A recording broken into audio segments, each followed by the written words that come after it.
Bila saya sebut tentang takut, apa yang bermain di pikiran Anda?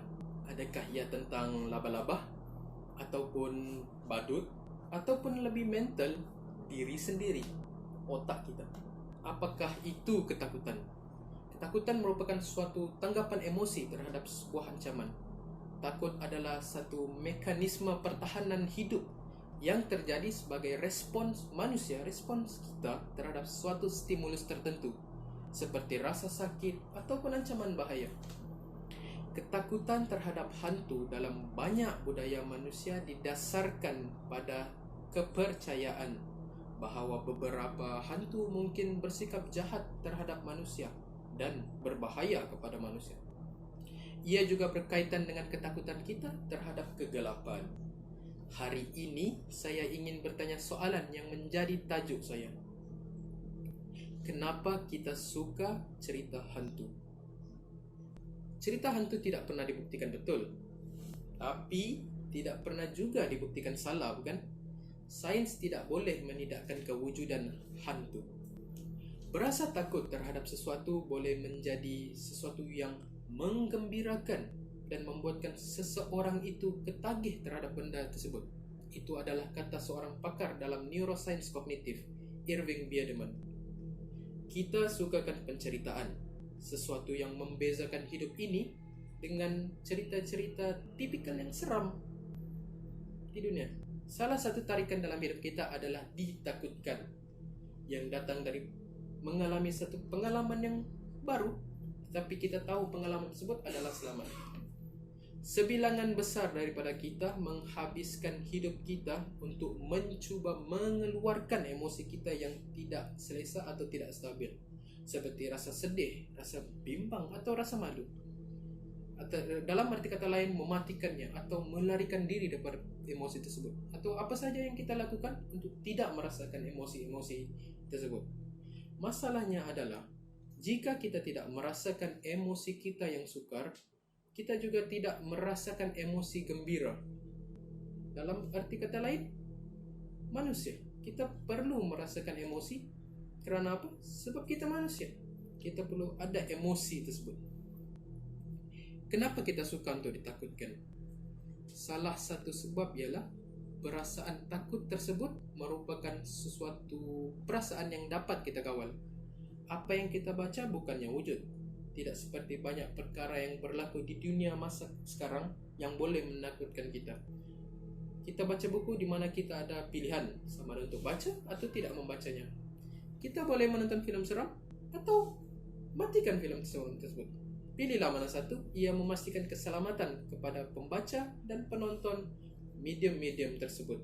Itulah sebabnya cerita dan fiksyen secara umum sangat berharga. Mereka memberi kita jalan keluar untuk merasakan emosi tersebut tanpa menimbulkan kekacauan dalam hidup kita. Dalam kata lain, kita dapat merasa takut kerana apa yang dilalui watak tanpa kita berada dalam bahaya yang sebenarnya.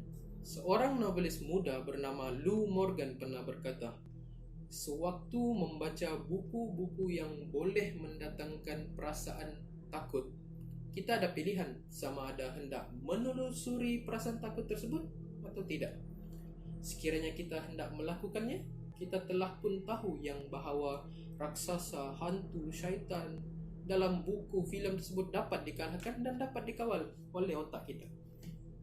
Bila menyentuh perspektif saintifik pula, badan kita sentiasa dalam keadaan berjaga-jaga. Apabila kita berasa takut, kita memasuki sebuah keadaan walaupun berasa stres dan juga berasa takut, tetapi pada masa yang sama ia memberikan kita sebuah keterujaan adrenalin. Dalam kata Inggeris, adrenaline rush. Kita mencapai sebuah tahap di mana kita sentiasa peka dengan bunyi, sentiasa sedar dengan apa yang kita lihat di persekitaran kita. Jantung kita berdegup kencang, nafas bergerak laju, darah mengepam laju, mod lari atau lawan pun hidup. Walaupun perasaan takut itu merupakan sesuatu yang negatif, ia juga boleh menghasilkan perasaan yang membolehkan kita untuk mengawalnya. Membaca atau menonton cerita-cerita seram boleh mencetuskan perasaan tersebut. Tapi, seperti yang saya katakan tadi, jauh di sudut hati Anda tahu bahwa Anda dalam persekitaran yang selamat sewaktu menonton atau membaca buku seram. Wujudkah tujuan kenapa cerita hantu diceritakan kepada semua? Mungkin. Ia mungkin membawa nilai kepada semua. Sekiranya tiada nilai moral, orang tidak akan bercerita pasal hantu. Secara jujurnya, cerita hantu, khususnya cerita rakyat, mengandungi banyak nilai moral. Sama ada seseorang itu hendak percaya atau tidak terhadap hantu. Adakah ia disebabkan masa dahulu yang menghantui, ataupun ketidakadilan masa lalu yang tiada tindakan? Kita tidak tahu. Contoh yang mudah ialah hantu di tanah perkuburan. Ia boleh disebabkan oleh pengurusan jenazah yang tidak betul, atau ada perkara yang tidak selesai, perkara yang sewajarnya tetapi tidak lagi selesai di dunia ini. Kita semua dihantui oleh perkara-perkara di masa lalu kita, atau berjuang dengan hantu kita sendiri mengenai perkara-perkara yang telah gagal, seperti hubungan atau kerjaya kita. Kita mungkin bertengkar dengan hantu orang yang kita sayangi, yang tidak lagi bersama kita. Walau Anda tidak semestinya mempercayai hantu, kita semua berurusan dengan hantu pada tahap tertentu. Membaca atau menonton kisah hantu membantu memberikan kita rasa penutup yang mungkin kita cari dalam kisah hantu pribadi kita.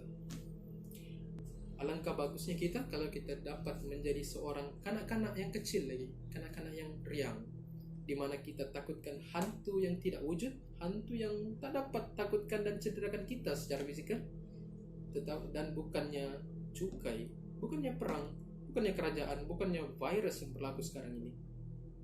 Itu saja daripada saya. Sekian, terima kasih. Assalamualaikum.